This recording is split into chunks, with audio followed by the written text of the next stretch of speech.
ऐतिहासिक फैसला लिया है। एक ऐसी व्यवस्था जिसकी वजह से जम्मू कश्मीर और लद्दाख के हमारे भाई बहन अनेक अधिकारों से वंचित थे, जो उनके विकास में बड़ी बाधा थी, वो हम सबके प्रयासों से अब दूर हो गई है। जो सपना सरदार वल्लभ भाई पटेल का था, बाबा साहब आंबेडकर का था, डॉक्टर श्यामा प्रसाद मुखर्जी का था, अटल जी और करोड़ों देशभक्तों का था, वो सपना अब पूरा हुआ है। जम्मू कश्मीर और लद्दाख में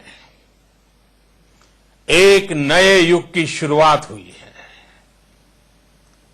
अब देश के सभी नागरिकों के हक भी समान है और दायित्व भी समान है। मैं जम्मू कश्मीर के लोगों को, लद्दाख के लोगों को और प्रत्येक देशवासी को हृदयपूर्वक बहुत बहुत बहुत बधाई देता हूं। साथियों, समाज जीवन में कुछ बातें समय के साथ इतनी घुल-मिल जाती हैं कि कई बार उन चीजों का एक प्रकार से मन में स्थायी भाव बन जाता है, स्थायी मान लिया जाता है। ये भाव आ जाता है कि कुछ बदलेगा ही नहीं, बस ऐसे ही चलेगा। आर्टिकल 370 अनुच्छेद 370 के साथ भी ऐसा ही हुआ। उसमें जम्मू कश्मीर और लद्दाख के हमारे भाई बहनों की, हमारे बच्चों की जो हानि हो रही थी, उसकी चर्चा ही नहीं होती थी। हैरानी की बात यह है कि आप किसी से भी बात करें तो कोई ये भी नहीं बता पाता था कि अनुच्छेद 370 से जम्मू कश्मीर के लोगों के जीवन में क्या लाभ हुआ।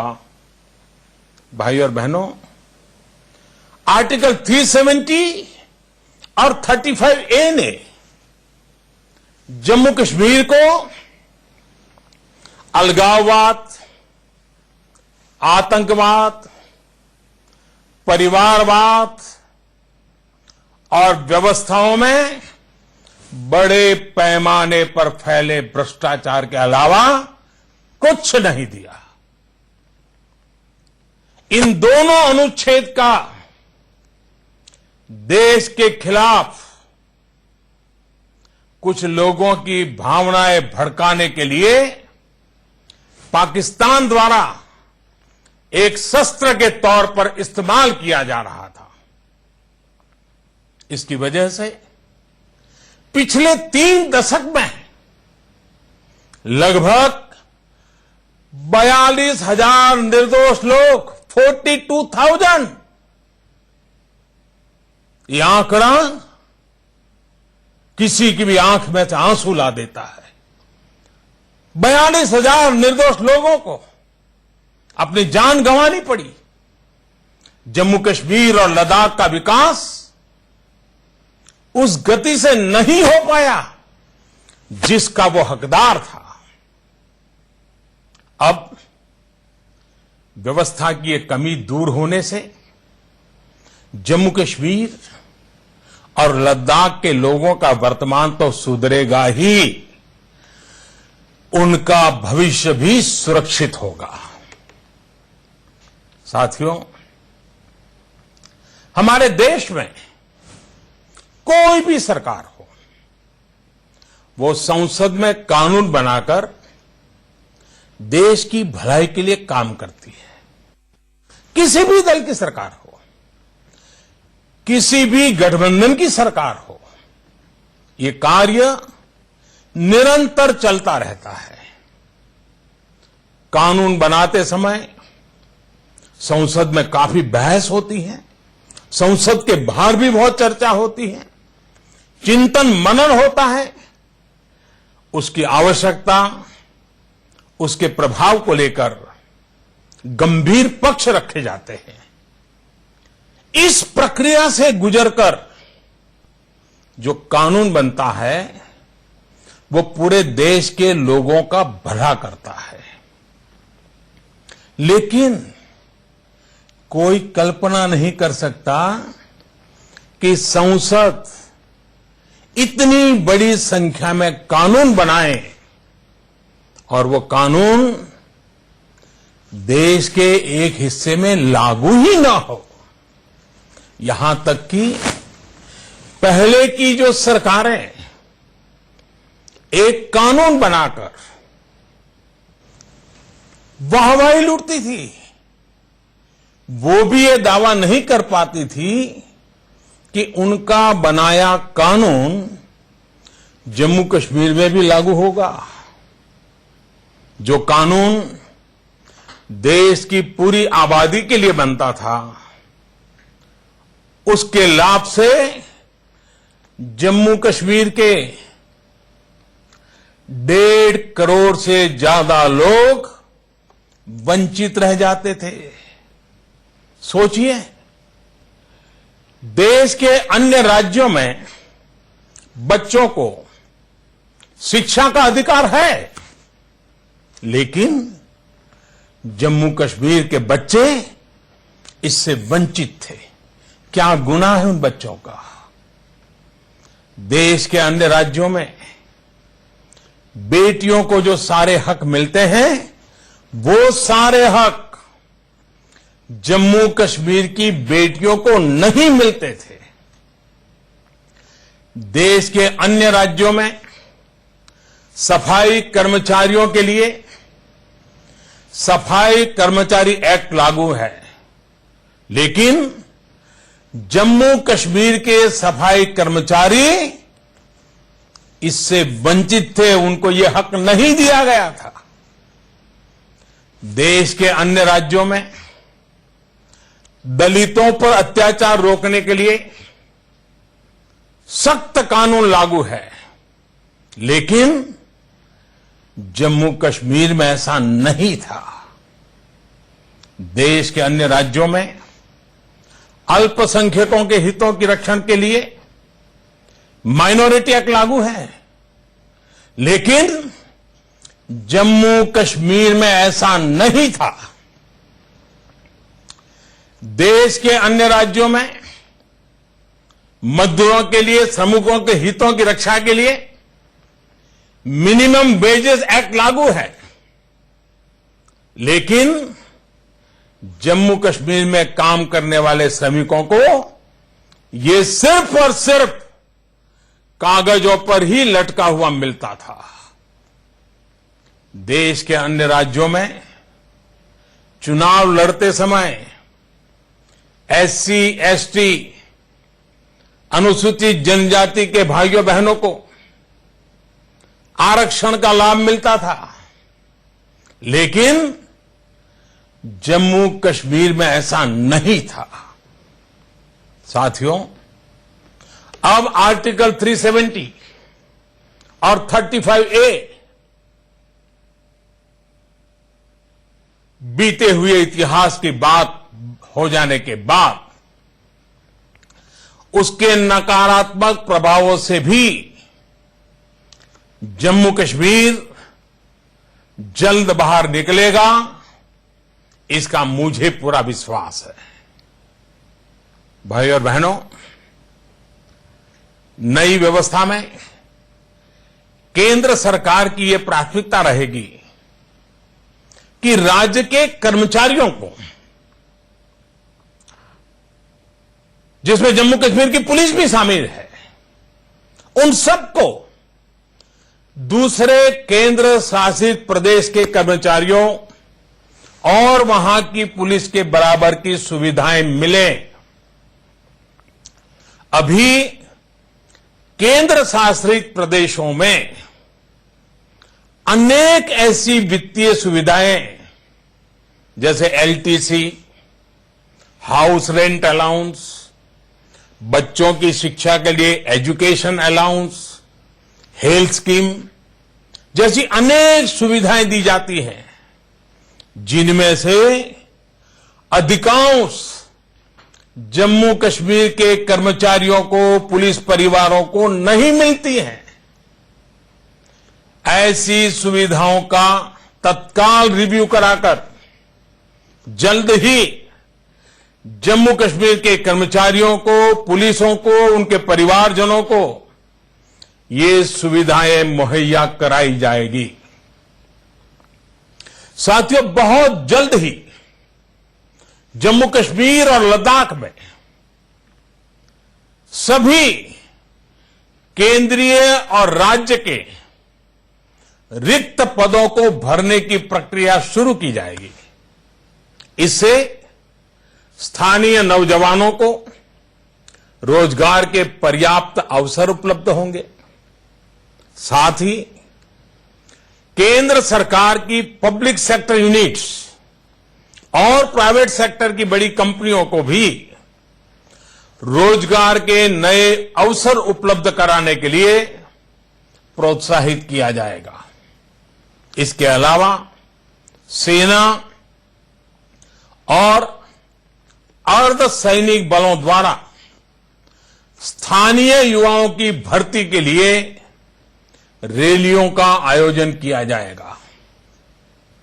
सरकार द्वारा प्रधानमंत्री स्कॉलरशिप योजना का भी विस्तार किया जाएगा ताकि ज्यादा से ज्यादा विद्यार्थियों को इसका लाभ मिल सके। जम्मू कश्मीर में राजस्व घाटा भी बहुत ज्यादा है। एक प्रकार से राजस्व घाटा बड़ी चिंता का विषय होता है। केंद्र सरकार ये भी सुनिश्चित करेगी कि इसके प्रभाव को कम किया जाए। भाइयों और बहनों, केंद्र सरकार ने अनुच्छेद 300 हटाने के साथ ही अभी कुछ कालखंड के लिए, और मैं बताता हूं कुछ कालखंड के लिए, जम्मू कश्मीर को सीधे केंद्र सरकार के शासन में रखने का फैसला बहुत सोच समझ कर लिया है। इसके पीछे की वजह समझना भी आपके लिए महत्वपूर्ण है। जब से वहां गवर्नर रूल लगा है, जम्मू कश्मीर का प्रशासन सीधे केंद्र सरकार के संपर्क में है। इसकी वजह से बीते कुछ महीनों में वहां गुड गवर्नेंस और डेवलपमेंट का और बेहतर प्रभाव जमीन पर दिखाई देने लगा है। जो योजनाएं पहले सिर्फ कागजों में रह गई थी, उन्हें अब जमीन पे उतारा जा रहा है। दशकों से लटके हुए प्रोजेक्ट्स को नई गति मिल रही है। हमने जम्मू कश्मीर प्रशासन में एक नई कार्य संस्कृति लाने, पारदर्शिता लाने का भरसक प्रयास किया है। इसका नतीजा है कि आईआईटी, आईआईएम, एम्स हो, तमाम साथ साथ इरिगेशन प्रोजेक्ट्स हो, पावर प्रोजेक्ट्स हो, या फिर corruption bureau, anti corruption bureau, इन सब के काम में तेजी आई है। इसके अलावा वहां कनेक्टिविटी से जुड़े प्रोजेक्ट हो, सड़कों और नई रेल लाइनों का काम हो, एयरपोर्ट का आधुनिकीकरण हो, सभी को तेज गति से आगे बढ़ाया जा रहा है। साथियों, हमारे देश का लोकतंत्र इतना मजबूत है, लेकिन आप ये जानकर चौंक जाएंगे कि जम्मू कश्मीर में कश्मीर में दशकों से हजारों लाखों की संख्या में ऐसे भाई बहन रहते हैं जिन्हें लोकसभा के चुनाव में उसमें तो वोट डालने का अधिकार था, लेकिन वो विधानसभा और वहां की पंचायत या वहां की नगरपालिका या वहां की महानगरपालिका न वो चुनाव में मतदान कर सकते थे न चुनाव लड़ सकते थे। ये वो लोग हैं जो 1947 में बंटवारे के बाद पाकिस्तान से भारत आए थे। हिंदुस्तान के हर अन्य राज्यों में उनको सब अधिकार है, अकेले जम्मू कश्मीर में नहीं है। क्या इन लोगों के साथ अन्याय ऐसे ही चलता रहता? साथियों, जम्मू कश्मीर के अपने भाइयों बहनों को मैं एक महत्वपूर्ण बात और स्पष्ट करना चाहता हूं। आपका जनप्रतिनिधि आपके द्वारा ही चुना जाएगा, आपके बीच से ही आएगा। जैसे पहले एमएलए होते थे वैसे ही एमएलए आगे भी होंगे। जैसे पहले कैबिनेट होती थी, मंत्रिपरिषद होती थी, वैसे ही मंत्रिपरिषद आगे भी होगी। जैसे पहले आपके सीएम होते थे वैसे ही आगे भी आपके मुख्यमंत्री होंगे, आपके सीएम होंगे। साथियों, मुझे पूरा विश्वास है कि इस नई व्यवस्था के तहत हम सब मिलकर आतंकवाद, अलगाववाद से जम्मू कश्मीर को मुक्त कराएंगे। जब धरती का स्वर्ग हमारा जम्मू कश्मीर फिर एक बार विकास की नई ऊंचाइयों को पार करके पूरे विश्व को आकर्षित करने लगेगा, नागरिकों के जीवन में ईज ऑफ लिविंग बढ़ेगी, नागरिकों को जो उनके हक का मिलना चाहिए वो बेरोक टोक मिलने लगेगा। शासन प्रशासन की सारी व्यवस्था जनहित कार्यों को तेजी से आगे बढ़ाएगी। तो मैं नहीं मानता कि केंद्र शासित प्रदेश, यूनियन टेरिटरी की व्यवस्था जम्मू कश्मीर के अंदर चलाए रखने की जरूरत पड़ेगी। हां, लद्दाख में वो बनी रहेगी। भाइयों बहनों, हम सभी चाहते हैं कि आने वाले समय में जम्मू कश्मीर विधानसभा के चुनाव हो, नई सरकार बने, नए तेजस्वी ऊर्जावान नौजवान एमएलए बने, मंत्री बने, मुख्यमंत्री बने। मैं जम्मू कश्मीर के लोगों को भरोसा देता हूं कि आपको बहुत ईमानदारी के साथ पूरे पारदर्शी वातावरण में आपके अपने प्रतिनिधि चुनने का अवसर तुरंत मिलेगा। जैसे बीते दिनों पंचायत के चुनाव पारदर्शिता के साथ संपन्न कराए गए, वैसे ही जम्मू कश्मीर के भी चुनाव होंगे। मैं राज्य के गवर्नर से भी आग्रह करूंगा कि ब्लॉक डेवलपमेंट काउंसिल का गठन जो पिछले 2-3 दशकों से लंबित है, उसे पूरा करने का काम भी जल्द से जल्द किया जाए। साथियों, ये मेरा खुद का अनुभव है कि 4-5 महीने पहले जम्मू कश्मीर और लद्दाख के पंचायत चुनावों में जो लोग चुनकर आए वे बहुत बेहतरीन काम कर रहे हैं, वे अभिनंदन के अधिकारी हैं। कुछ महीनों पहले जब मैं श्रीनगर गया था तो वहां मेरी उनसे लंबी मुलाकात भी हुई थी। जब वो यहां दिल्ली आए थे, मेरे घर पे आए थे, मैंने उनसे काफी देर तक बात की थी। पंचायत के इन साथियों की वजह से, चुने हुए पंचायत के पंच और प्रधान की वजह से जम्मू कश्मीर में बीते दिनों ग्रामीण स्तर पर बहुत तेजी से काम हुआ है। हर घर बिजली पहुंचाने का काम हो या फिर राज्य को ओपन डेफिकेशन फ्री ओडीएफ बनाना हो, इसमें पंचायत के प्रतिनिधियों की बहुत बड़ी भूमिका रही है। उसमें भी महिला पंच जो चुन करके आई है, उन बहनों ने तो कमाल करके दिया है।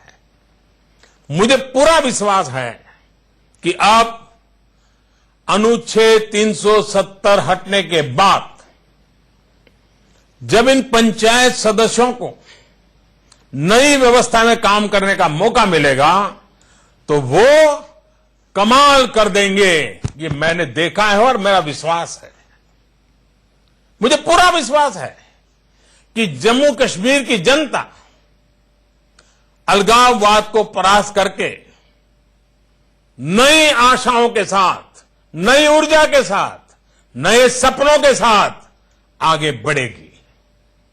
मुझे पूरा विश्वास है कि जम्मू कश्मीर की जनता गुड गवर्नेंस और पारदर्शिता के वातावरण में नए उत्साह के साथ अपने लक्ष्यों को प्राप्त करेगी।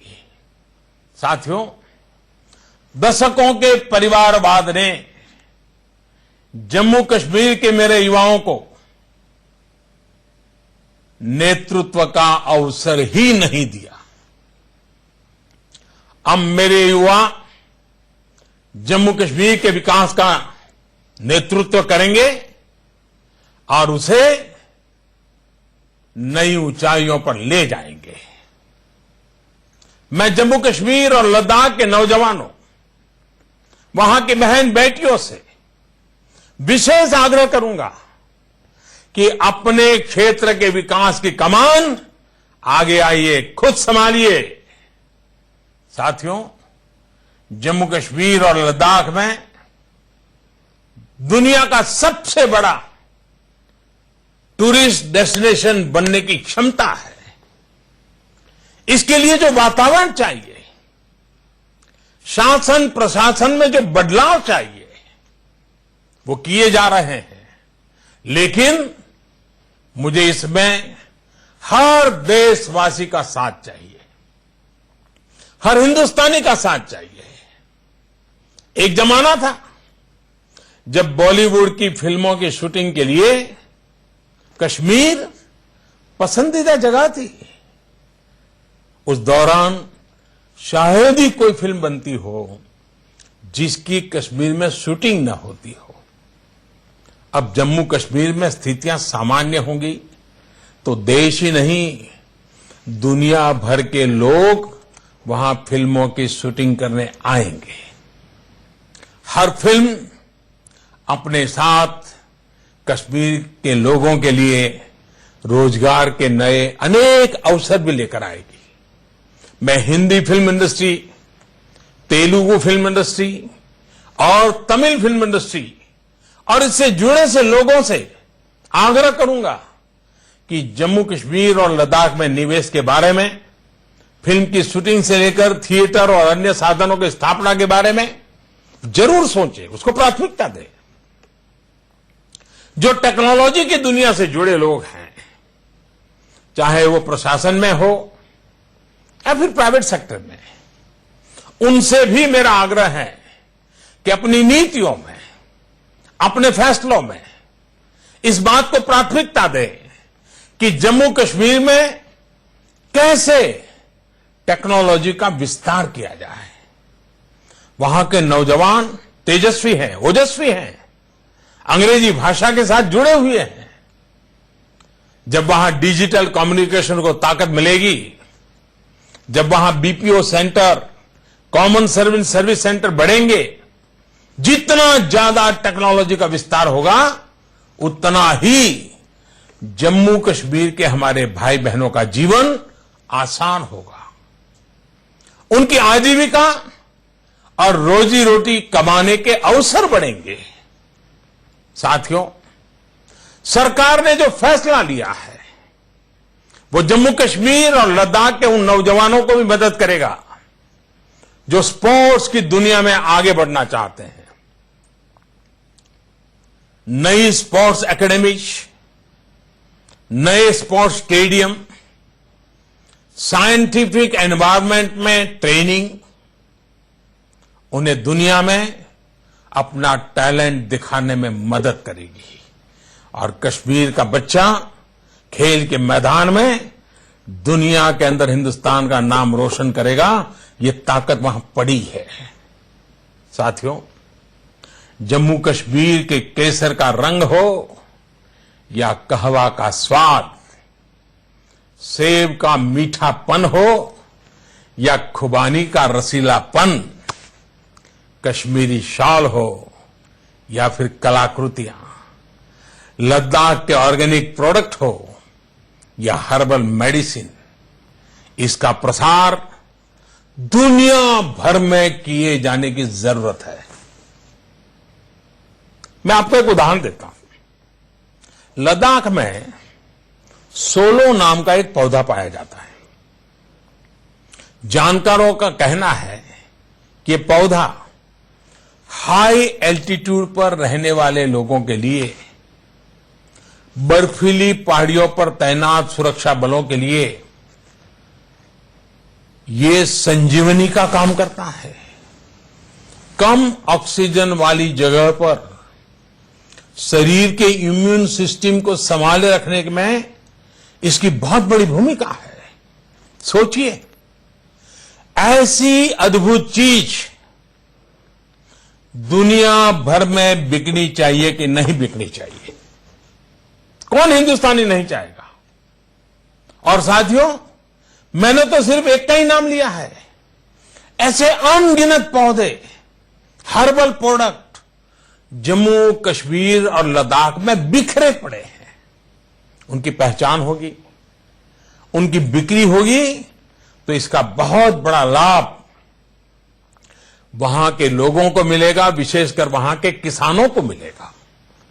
इसलिए मैं देश के उद्यमियों को, एक्सपोर्ट से जुड़े लोगों से, फूड प्रोसेसिंग सेक्टर से जुड़े लोगों से आग्रह करूंगा कि जम्मू कश्मीर और लद्दाख के स्थानीय प्रोडक्ट्स को दुनिया भर में पहुंचाने के लिए आगे आए। साथियों, यूनियन टेरिटरी बन जाने के बाद अब लद्दाख के लोगों का विकास भारत सरकार की स्वाभाविक जिम्मेदारी बनता है।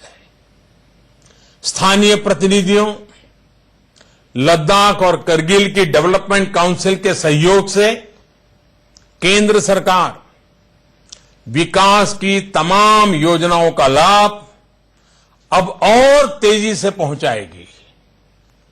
लद्दाख में स्पिरिचुअल टूरिज्म, एडवेंचर टूरिज्म और इको टूरिज्म का सबसे बड़ा केंद्र बनने की क्षमता है। इतना ही नहीं, सोलर पावर जनरेशन का भी लद्दाख बहुत बड़ा केंद्र बन सकता है। सोलर रेडिएशन में हिंदुस्तान में लद्दाख की धरती अव्वल नंबर पे है। अब वहां के सामर्थ्य का उचित इस्तेमाल होगा और बिना भेदभाव विकास के लिए नए अवसर बनेंगे। अब लद्दाख के नौजवानों की इनोवेटिव स्पिरिट को बढ़ावा मिलेगा। उन्हें अच्छी शिक्षा के लिए बेहतर संस्थान मिलेंगे। वहां के लोगों को अच्छे अस्पताल मिलेंगे। इंफ्रास्ट्रक्चर का और तेजी से आधुनिकीकरण होगा। साथियों, लोकतंत्र में यह भी बहुत स्वाभाविक है कि कुछ लोग इस फैसले के पक्ष में हैं और कुछ को इस पर मतभेद है। मैं उनके मतभेद का भी सम्मान करता हूं और उनकी आपत्तियों का भी। इस पर जो बहस हो रही है उस पर जवाब भी दे रही है, समाधान करने का प्रयास भी कर रही है, और यह हमारा लोकतांत्रिक दायित्व है। लेकिन मेरा उनसे आग्रह है कि वो देश हित को सर्वोपरि रखते हुए व्यवहार करें और जम्मू कश्मीर, लद्दाख, उसको नई दिशा देने में सरकार की मदद करें, देश की मदद करें, देश की भावनाओं का आदर करें। संसद में किसने मतदान किया, किसने नहीं किया, किसने समर्थन दिया, किसने नहीं दिया, इससे आगे बढ़कर अब हमें जम्मू कश्मीर, लद्दाख के हित में मिल करके, एकजुट होकर के काम करना है। मैं हर देशवासी को यह भी कहना चाहता हूं कि जम्मू कश्मीर और लद्दाख के लोगों की चिंता, ये हम सबकी चिंता है। 130 करोड़ नागरिकों की चिंता है। उनके सुख दुख, उनकी तकलीफ से हम अलग नहीं हैं, अलग हो नहीं सकते हैं। अनुच्छेद 370 से मुक्ति एक सच्चाई है, लेकिन सच्चाई यह भी है कि इस समय एहतियात के तौर पर कुछ कदम उठाने की जरूरत थी।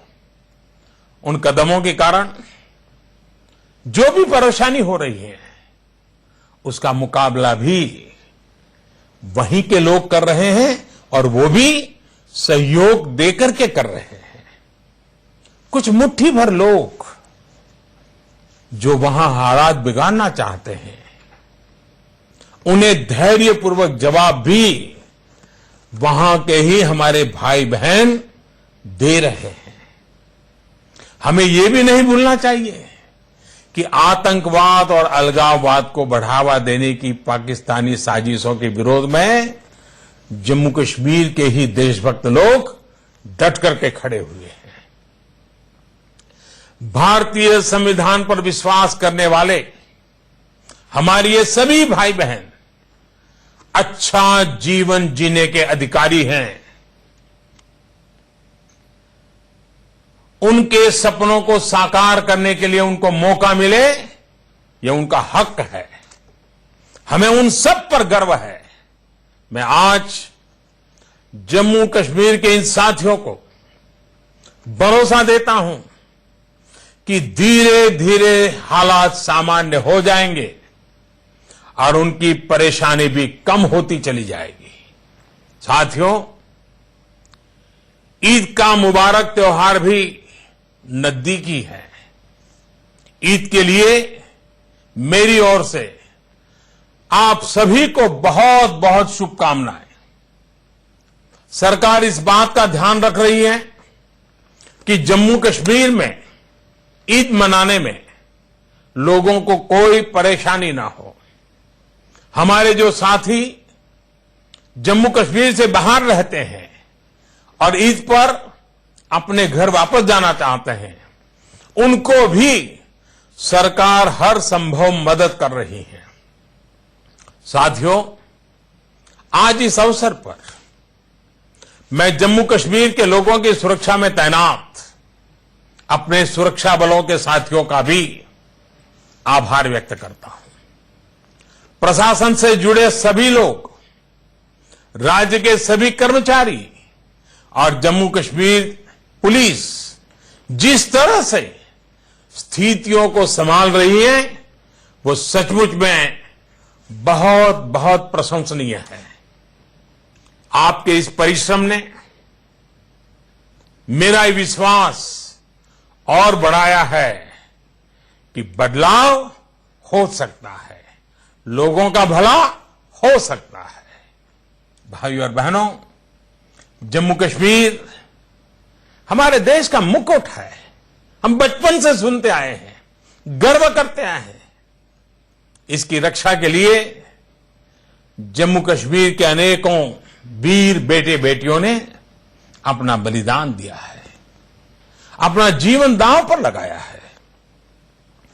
पुंछ जिले के मौलवी गुलाम दीन, जिन्होंने 65 की लड़ाई में पाकिस्तानी घुसपैठियों के बारे में भारतीय सेना को बताया था, उन्हें अशोक चक्र से सम्मानित किया गया था। लद्दाख के कर्नल सोनम वांगचुक, जिन्होंने कारगिल की लड़ाई में दुश्मन को धूल चटा दी थी, उन्हें महावीर चक्र दिया गया था। राजौरी की रुखसाना कौसर, जिन्होंने एक बड़े आतंकी को मार गिराया था, उन्हें भी कीर्ति चक्र से सम्मानित किया गया था। पुंछ के शहीद औरंगजेब, जिनकी पिछले वर्ष आतंकियों ने हत्या कर दी थी और जिनके दोनों भाई अब सेना में भर्ती होकर देश की सेवा कर रहे हैं, ऐसे वीर बेटे बेटियों की लिस्ट बहुत लंबी है। आतंकियों से लड़ते हुए जम्मू कश्मीर पुलिस के अनेक जवान और अफसर भी शहीद हुए हैं, निर्दोष नागरिक भी मारे गए हैं। देश के अन्य भूभाग से भी हजारों लोगों को हमने खोया है। इन सभी का सपना रहा है एक शांत, सुरक्षित, समृद्ध जम्मू कश्मीर बनाने का। उनके सपनों को हमें मिलकर पूरा करना है। साथियों, ये फैसला जम्मू कश्मीर और लद्दाख के साथ ही पूरे भारत की आर्थिक प्रगति में सहयोग करेगा। जब दुनिया के इस महत्वपूर्ण भूभाग में शांति और खुशहाली आएगी, तो स्वाभाविक रूप से विश्व शांति के प्रयासों को भी मजबूती मिलेगी।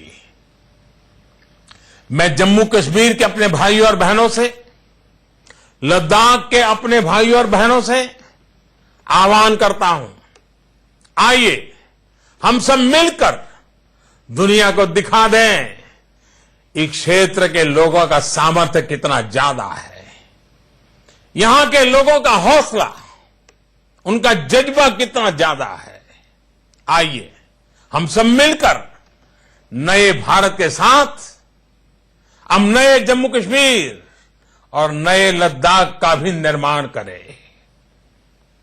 बहुत बहुत धन्यवाद।